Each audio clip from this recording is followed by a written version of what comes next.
Cars overdrive. मैं हूं दीपाली राणा और आज ओवरड्राइव में हम आपको दिखाएंगे 20 से 25 लाख में बेस्ट इलेक्ट्रिक कार, हुस्कवर्ना बाइक की टेस्ट राइड,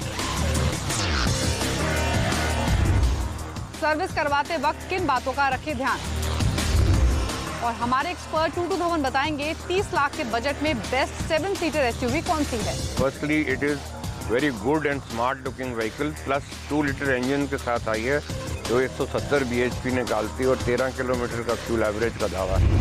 आप एक इलेक्ट्रिक कार लेने की सोच रहे हैं, बजट है 20 से 25 लाख रुपए और ये तय नहीं कर पा रहे हैं कि कौन से इलेक्ट्रिक कार आपको लेनी चाहिए, तो आपकी इस कंफ्यूजन को दूर करने के लिए हम लेकर आए हैं Hyundai Kona और MG ZS का कंपैरिजन।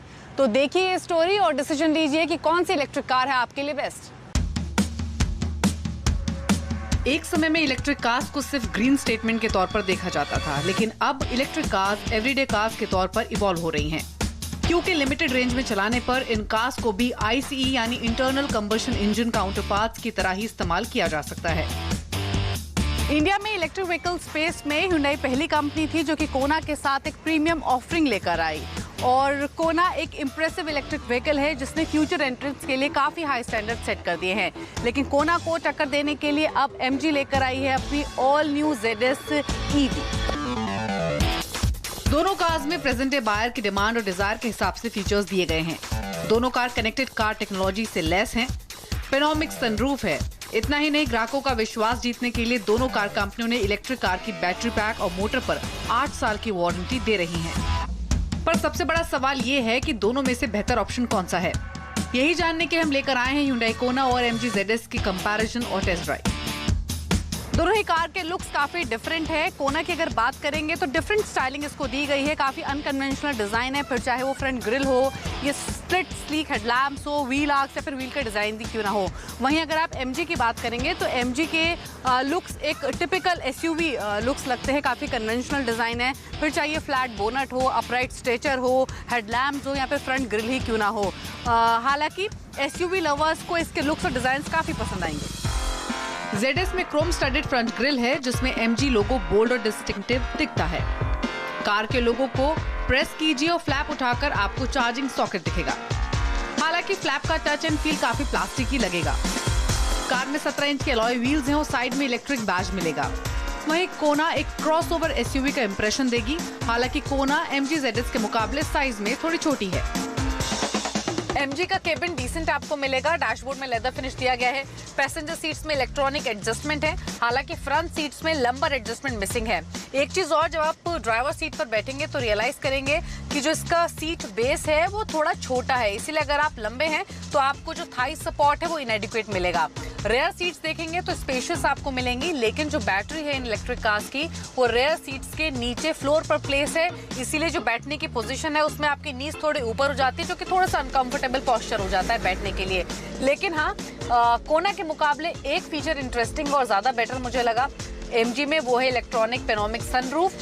जो सनरूफ है MG की वो कोना के मुकाबले ज्यादा बड़ी है। ये ड्राइवर सीट से शुरू होकर रेयर सीट्स तक जाती है, तो इसका साइज काफी बड़ा है जो कि एक इंटरेस्टिंग एड ऑन है। ZS के इंटीरियर्स में क्वालिटी ऑफ मटेरियल्स और touch of switches premium feel देगा। सभी टच पॉइंट्स पैडेड हैं जो केबिन के अपील को एनहांस करते हैं। ड्राइवर सीट में इलेक्ट्रिकल एडजस्टमेंट्स मिलेंगे, साथ ही ड्राइविंग सीट पर बैठकर महसूस होगा कि चारों तरफ ड्राइवर्स विजिबिलिटी काफी अच्छी है। वहीं कोना में भी डिसेंट स्पेस मिलेगा। सेंट्रल कंसोल और स्लीक बटन्स कार के इंटीरियर्स को कॉम्प्लीमेंट करते हैं। MG ZS के मुकाबले कोना में कुछ प्रीमियम फीचर्स मौजूद हैं, जैसे LED headlamps, wireless charging, cooled heated front seats, paddle shifters, auto dimming inside mirror, automatic climate control और रेयर आर्मरेस्ट। कोना में आपको ऑल ब्लैक इंटीरियर्स मिलेंगे, फिर चाहे वो डैशबोर्ड हो, सीट्स क्यों ना हो, सेंट्रल कंसोल ही क्यों ना हो। हालांकि ब्लैक और ग्रे का फिनिश ओवरऑल कंपनी ने पूरे केबिन को दिया है कोना में। फ्रंट सीट्स जो हैं या फिर जो ड्राइवर सीट है उसमें आपको MG ZS के मुकाबले एडजस्टमेंट ज्यादा मिलेंगी। हालांकि अगर आप रेयर सीट की बात करेंगे तो कोना में भी जो आपकी सीटिंग पोजीशन है उसमें आपकी नीज ऊपर रहेंगे तो थोड़ा सा अनकंफर्टेबल रहेगा, क्योंकि थाई सपोर्ट आपको नहीं मिल रहा है। लेकिन एक चीज जरूर है, स्पेस रेयर सीट्स में MG में ज्यादा मिलेगा, लेकिन दो ऐसे फीचर्स हैं जो कि MG ZS में मिसिंग है। पहला तो ये सेंटर आर्मरेस्ट जो कि कोना में है लेकिन ZS में नहीं है, और दूसरा ये जो थर्ड नेक रेस्ट्रेंट दिया गया है ये सिर्फ कोना में है, ये ZS में आपको नहीं मिलेगा। लेकिन ओवरऑल जो रेयर सीट्स हैं वो MG के मुकाबले ज्यादा सीटिंग पोजीशन इनफैक्ट इनके ज्यादा कंफर्टेबल है। दोनों कार्स में फ्रंट हो या रेयर स्टोरेज स्पेस एम्पल है। कोना की बूट कैपेसिटी 332 लीटर की है, वहीं ZS का बूट साइज 359 लीटर का है। हालांकि कोना में 60-40 रेशियो में रेयर सीट को स्प्लिट करके बूट साइज को बढ़ाया जा सकता है। सेफ्टी की बात करें तो दोनों कारों में hill start assist, 6 airbags, ESP और ऑल व्हील डिस्क ब्रेक्स मिलेंगे। इतना ही नहीं, दोनों कारों में tyre pressure monitor, auto headlamps, electric driver seat, sunroof, 17 inch alloys, cruise control, touch screen और अलग अलग ड्राइविंग मोड्स मौजूद हैं। लुक्स और फीचर्स के बाद अब बात करते हैं कार्स की परफॉर्मेंस की। MG में 44.5 किलोवाट का बैटरी पैक है जो 143 HP की पावर और 353 Nm का टॉर्क डिलीवर करता है। वहीं कोना में MG के मुकाबले बैटरी पैक छोटा है। दोनों ही कार्स की जो परफॉर्मेंस है सिटी में वो काफी सिमिलर है, दोनों ही रिस्पॉन्सिव हैं।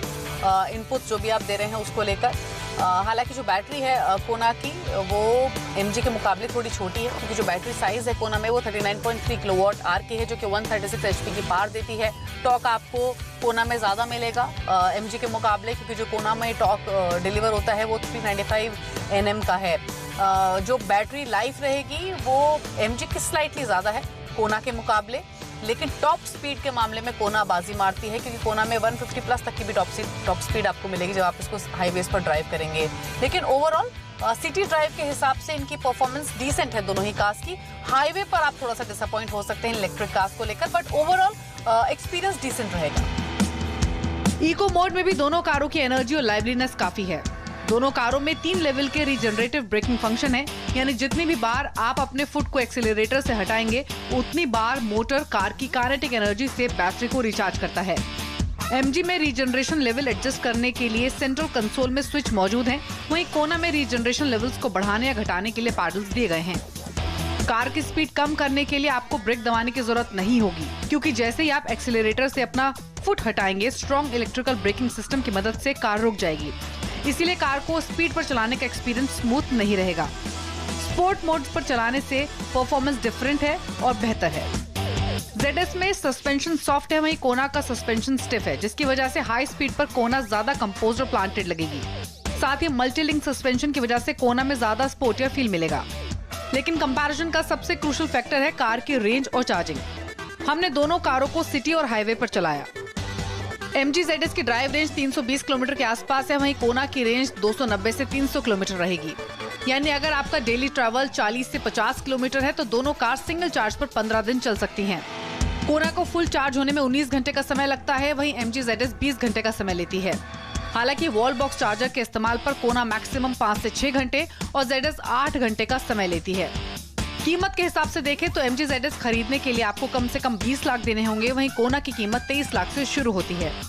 तो लुक्स, फीचर्स और ड्राइव के हिसाब से कोना का अपर हैंड है, लेकिन स्पेस, सनरूफ, रेंज और कीमत के पैरामीटर पर MG ZS आगे है। हालांकि ZS को एवरीडे EV के तौर पर एक कंप्लीट पैकेज के लिए कुछ एडिशंस की जरूरत है।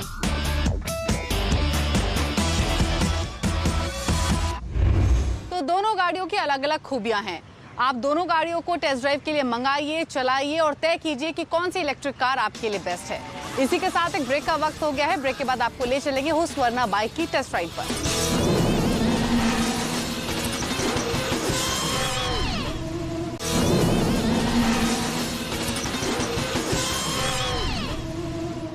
ब्रेक के बाद आपका स्वागत है। आप देख रहे हैं आवाज ओवर ड्राइव। बजाज ऑटो ने कुछ दिन पहले स्वीडिश कंपनी हुस्वरना ब्रांड से 2 बाइक्स लॉन्च की थी, स्वाट पिलन और विट पिलन। ये दोनों बाइक कैसी हैं, क्या है इनमें खूबियां, देखिए इस स्टोरी में।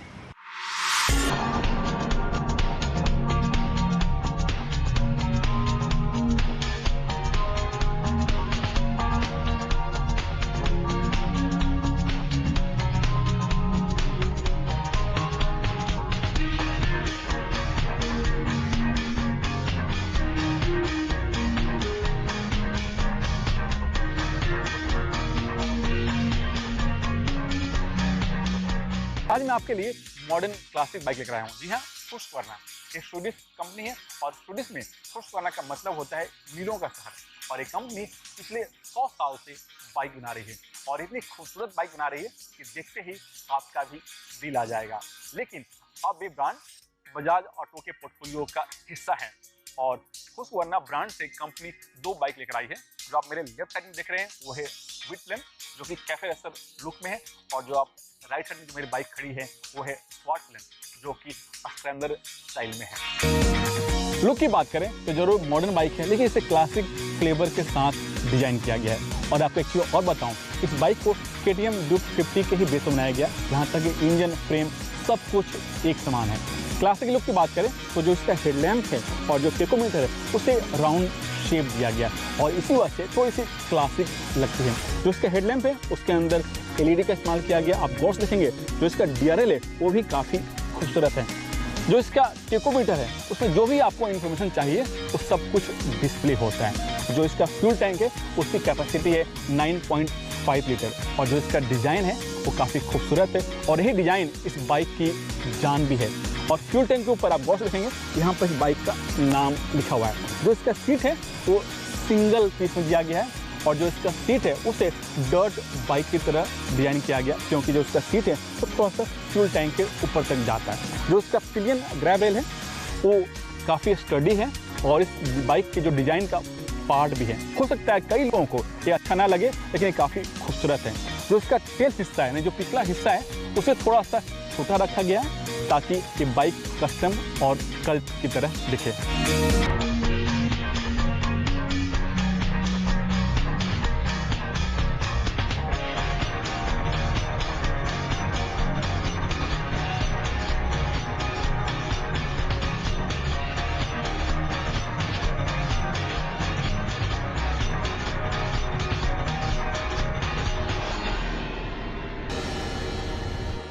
इंजन की बात करें तो दोनों बाइक यानी स्वाटप्लेन और विटप्लेन दोनों में ही KTM Duke 250 का इंजन है, जिसकी कैपेसिटी है 250 cc, power output 30 bhp, torque 24 newton metre, वो भी 7500 RPM पर। और इंजन 6 स्पीड गियर के सहारे काम करता है और इसमें भी आपको स्लीपर क्लच दिया गया है। आपको एक चीज़ और बताऊं, इस इंजन को जिस पर माउंट किया गया है और फुट पैक को जिस पर फिट किया गया है वो KTM Duke 50 से थोड़ा सा अलग है।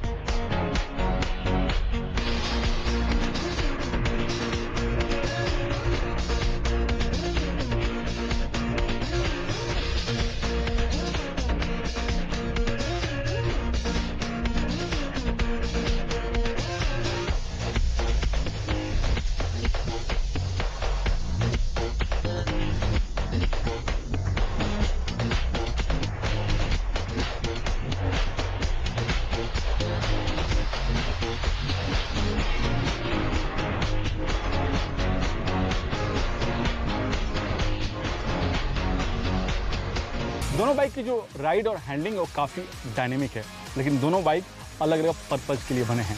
जो स्वाटप्लेन है वो थोड़े से आप उसे ऑफ रोड में लेके जा सकते हैं, लेकिन ज़्यादा ऑफ रोड नहीं, कच्चे रास्ते में। और लेकिन जो विटप्लेन है वो सिर्फ स्ट्रीट बाइक है जिसे आप सिटी में चला सकते हैं। एक चीज़ और बताऊँ, दोनों बाइक की जो ग्राउंड क्लियरेंस है वो है 149 mm, यानी भारतीय सड़क के लिहाज से थोड़ा कम है। और दूसरी बात, जो सीट की हाइट है वो है 842 mm, जो कि नॉर्मल राइडर के हिसाब से थोड़ी सी ज़्यादा है, लेकिन चलाते वक्त कुछ भी परेशानी नहीं है, काफ़ी स्मूथ हैंडलिंग है, आप आराम से इसे क्रूज कर सकते हैं।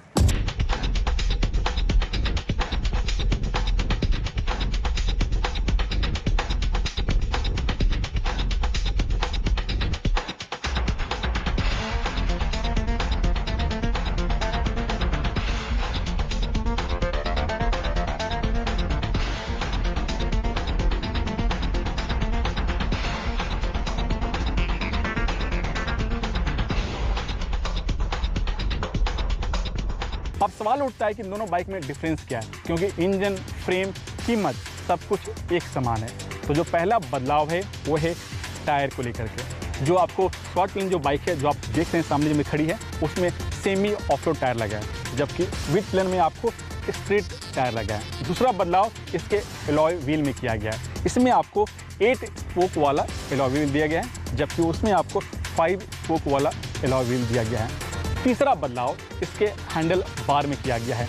इसमें आपको सिंगल पीस हैंडल बार दिया गया जो थोड़ा सा अप टाइप का दिया गया, आराम से स्टैंड होकर आप बैठ के चला सकते हैं, जबकि विद पिलन में क्लिप ऑन हैंडल बार दिया गया, यानी आपको झुक कर चलाना पड़ेगा।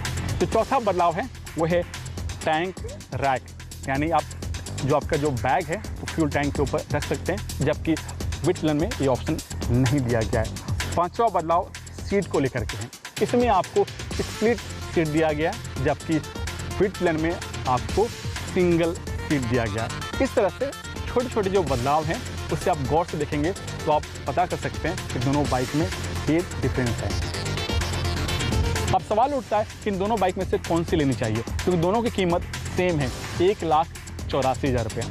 तो मैं कहूँगा कि आप पहले दोनों बाइक की टेस्ट ड्राइव लीजिए, फिर डिसाइड कीजिए कौन सी बाइक आपके लिए फिट है। अगर आप मुझसे मेरी राय पूछेंगे तो मेरे लिए स्वॉट पिलन बेहतर अच्छी लगती है, क्योंकि आप इसे सिटी के साथ कच्चे रास्ते में भी आसानी से चला सकते हैं।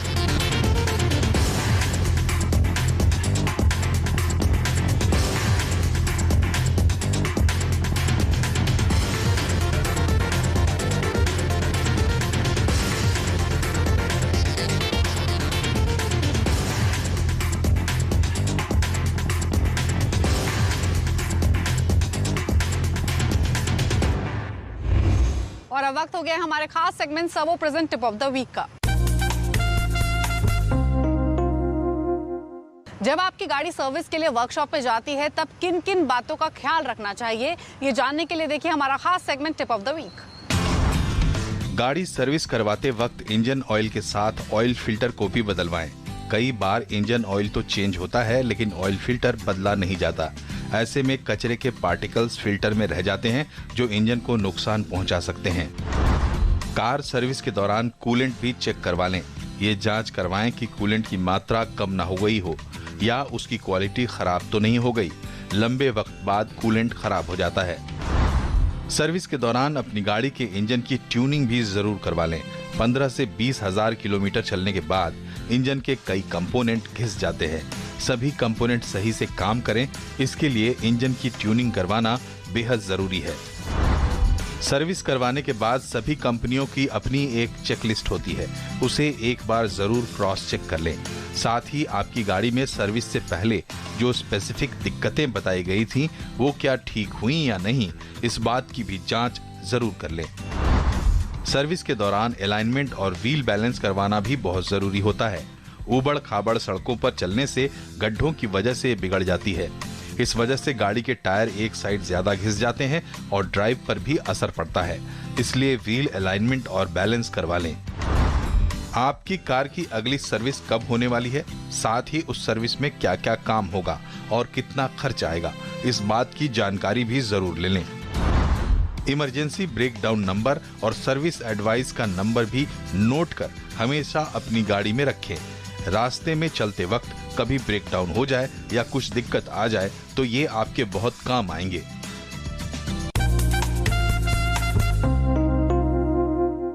आवाज ओवरड्राइव में वक्त हो गया एक ब्रेक का। ब्रेक के बाद मशहूर ऑटो एक्सपर्ट टूटू धवन आपको बताएंगे कि 30 लाख रुपए के बजट में बेस्ट 7 सीटर एसयूवी कौन सी है। साथ ही आपके तमाम सवाल हम शामिल करेंगे जो आप आवाज ओवरड्राइव के फेसबुक पेज पर भेजते हैं।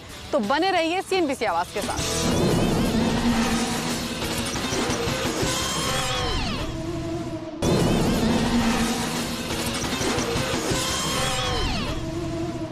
ब्रेक के बाद आपका स्वागत है। आप देख रहे हैं आवाज ओवरड्राइव और अब वक्त हो गया है उन तमाम सवालों को शामिल करने का जो आप आवाज ओवरड्राइव के फेसबुक पेज पर भेजते हैं।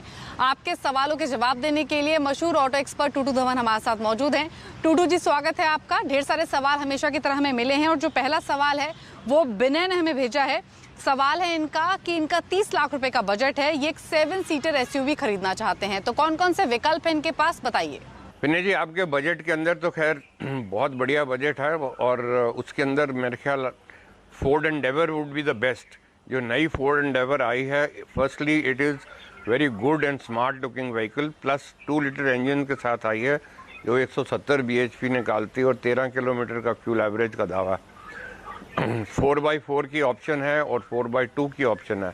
आप ऑफ रोडिंग करते हैं, क्रॉस कंट्री जाते हैं तो इट वुड बी रिकमेंडेड कि आप 4x4 लीजिए so that you can also use it as a little bit of an adventure vehicle जहाँ आप ऑफ रोडिंग कर सकते हैं। Where your family would also like it. 29 lakh से शुरू होती है और 33 लाख तक जाती है और फोर्ड की आफ्टर सेल सर्विस का network also is pretty decent to give you service pan India. अगला सवाल है अमित गुप्ता का, कोलकाता से इन्होंने भेजा है। पहले तो इन्होंने तारीफ की है, इनको हमारा शो बहुत पसंद है, तो अमित जी शुक्रिया आपका आवाज़ ओवरड्राइव देखने के लिए। इसके अलावा ये एक बाइक खरीदना चाहते हैं, Pulsar NS 160, Honda hornet 160R, साथ ही होंडा एक्सब्लेड और रॉयल एनफील्ड 350 क्लासिक और थंडरबर्ड 350X। तो ये कुछ वेरिएंट्स इन्होंने, कुछ ऑप्शंस इन्होंने अपने लिए चुने हैं। जानना चाहते हैं कौन सा बेस्ट विकल्प है। अमित जी, मेरे को लगता है कि आप काफ़ी कंफ्यूज हैं और आपने सारी बाइक्स जो इस वक्त बन रही हैं सबके नाम गिना दिए हैं, पर मैं आपको बता दूं कि सबसे ज़्यादा मशहूर इस वक्त गाड़ी अभी तक आज पिछले 50-60 सालों से है और वो है रॉयल एनफील्ड की क्लासिक जो 350 सीसी के साथ आती है और 19.8 bhp निकालती है।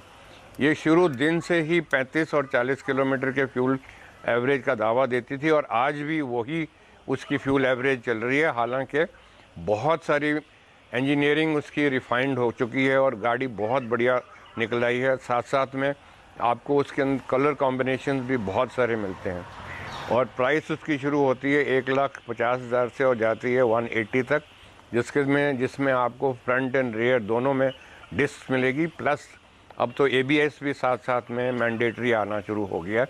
विद द रिज़ल्ट आपको जो पहले प्रॉब्लम होती थी कि आगे की ब्रेक लगा दी तो बाइक स्किड कर जाती है, वो भी अब प्रॉब्लम आपको नहीं होगी।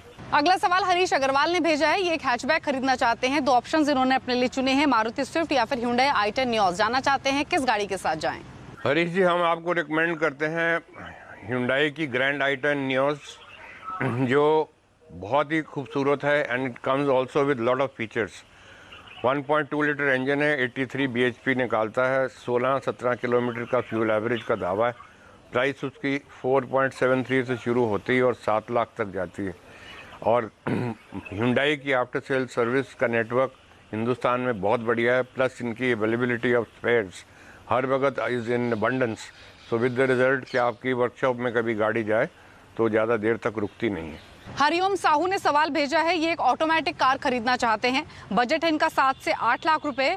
टाटा टियागो एक विकल्प इन्होंने अपने लिए चुना है। जानना चाहते हैं इसी विकल्प के साथ जाएं या फिर कुछ और ऑप्शंस हैं। हरिओम जी, डेफिनेटली लेनी चाहिए। टाटा टियागो और टाटा के प्रोडक्ट्स जो अब आ रहे हैं those are all international standard vehicles और वो they are rubbing in technology shoulder to shoulder with the international market. तो अब वो दिन नहीं रहे जो आपको पुरानी टेक्नोलॉजी के साथ टाटा के प्रोडक्ट्स आते थे।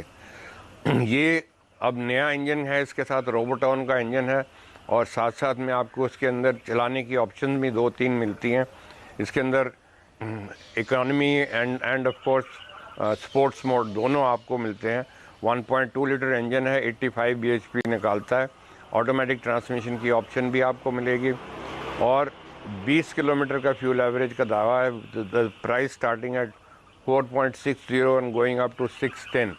और अब तो टाटा की आफ्टर सेल सर्विस का नेटवर्क भी बहुत बढ़िया हो चुका है। So it is now competing with its counterparts in the market.